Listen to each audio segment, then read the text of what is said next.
मगर बीजेपी इस मुल्क में एक ही तहजीब, एक ही मज़हब, एक ही जबान को लागू करना चाहती। तो इंशाअल्लाह ताला ये नहीं होगा। यानी अब आसाम में अगर मुसलमान शादी करेंगे कानून के लिहाज से, तो ना काजी साहब रहेंगे खुतबा के लिए, ना दुल्हन को महर मिलेगा।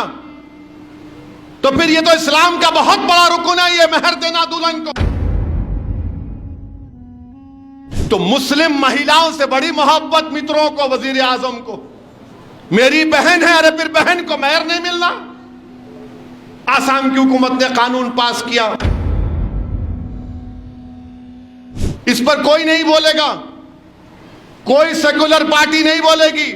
क्यों नहीं बोलेगी? उनका वोट नहीं मिलता। अरे सच्चाई तो बोलो तुम लोग। अब आप देखिए आसाम में कानून बना दिए वहां पर बीजेपी वाले।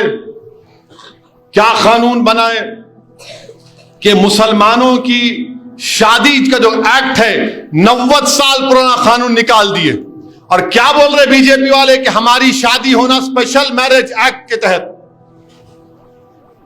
खुतबा कौन पढ़ेगा फिर निकाह में?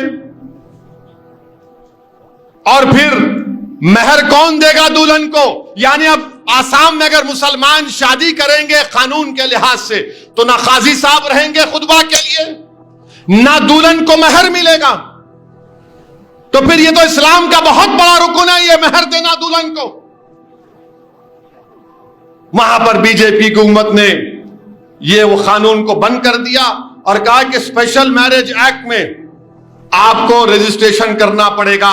अच्छा, स्पेशल मैरिज एक्ट में उसमें जो अगर स्पेशल मैरिज एक्ट में शादी होती तो जायदाद का बंटवारा पर्सनल लॉ के तहत नहीं होगा मुसलमानों का। हमसे शरीयत को छीनना चाहते हैं। महर तो गायब हो गया, तो महर मुअज्जल देना पड़ता। अगर फौरन दे रहे तो दे दो, ये दिए, बाद में दे रहे तो वो भी लिखना पड़ता। गायब हो गया, निकाल दिया बीजेपी ने वहां पर। तो मुस्लिम महिलाओं से बड़ी मोहब्बत मित्रों को, वजीर आजम को, मेरी बहन है, अरे फिर बहन को महर नहीं मिलना। आसाम की हुकूमत ने कानून पास किया और आसाम में 51% मुसलमान, 51% मुसलमान टॉप के 20% गरीबों में आते। 51% मुसलमान। और गैर मुस्लिम कितने आते? 1/3 खाली। और गरीबी की वजह से शादी होती। और फिर गवर्नमेंट का डेटा यह बोलता है कि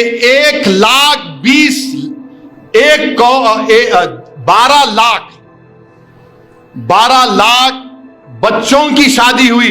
कितने मुसलमान हैं उसमें? सिर्फ 11% हैं। 84% तो गैर मुस्लिम है। और आप बोल रहे नहीं हम ऐसा करना चाह रहे। इस पर कोई नहीं बोलेगा, कोई सेकुलर पार्टी नहीं बोलेगी। क्यों नहीं बोलेगी? उनका वोट नहीं मिलता। अरे सच्चाई तो बोलो तुम लोग।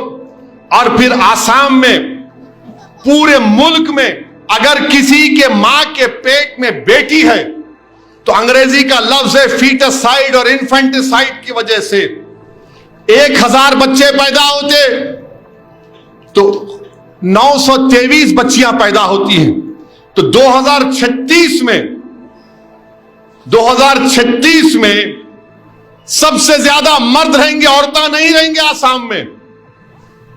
और 2019 से आसाम में बच्चियों की पैदाइश कम हो गई। तो अच्छा, और एक चीज, भारत के कानून के लिहाज से अगर कोई चाइल्ड मैरिज होती है तो शादी वॉइड नहीं होती। अंग्रेजी का वर्ड है वॉइड, यानी शादी नहीं, वॉइडेबल है। यानी वो बच्ची अगर बड़े होके बोले नहीं मैं शादी में नहीं चाहती, शादी हो रही थी हो, अभी वहां के बोल रहे मैं ऐसा कर दूंगा। अरे महर का क्या होगा? खाजी का क्या होगा? मगर नहीं, पूरा हम ट्राइबल को नहीं लाएंगे इसमें। हिंदू मैरिज एक्ट का एक्सेप्शन दे देंगे, हिंदू एडॉप्शन एक्ट का एक्सेप्शन दे देंगे। किस पे लागू होगा? खाली मुसलमानों पर। माने हिंदू मैरिज एक्ट में पूरे एक्सेप्शन, क्योंकि कस्टम के नाम पर एक्सेप्शन, एडॉप्शन में कस्टम के नाम पर एक्सेप्शन। हमारा शरीयत से हमको छीनने की कोशिशें की जा रही।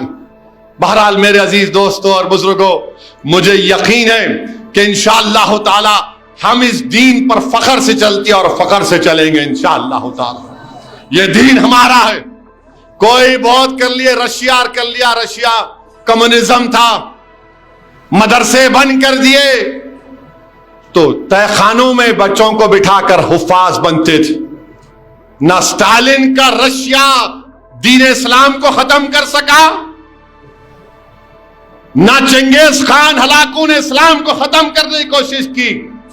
अब इन्हों आए हैं बीजेपी के लोग, नहीं हम इस्लाम में रिफॉर्म लेकर आएंगे। अरे तुम रिफॉर्म नहीं लाना चाहते हो, तुम हिंदुत्व को लागू करना चाहते हो। तुम भारत की तहजीब क्या है? इसकी भारत एक ऐसा मुल्क है जहां पर लोग कई मजहब को मानते हैं, कोई खुदा को भी नहीं मानते। यह मुल्क ऐसा है जहां पर एक जबान नहीं हजारों जबानें बोली जाती।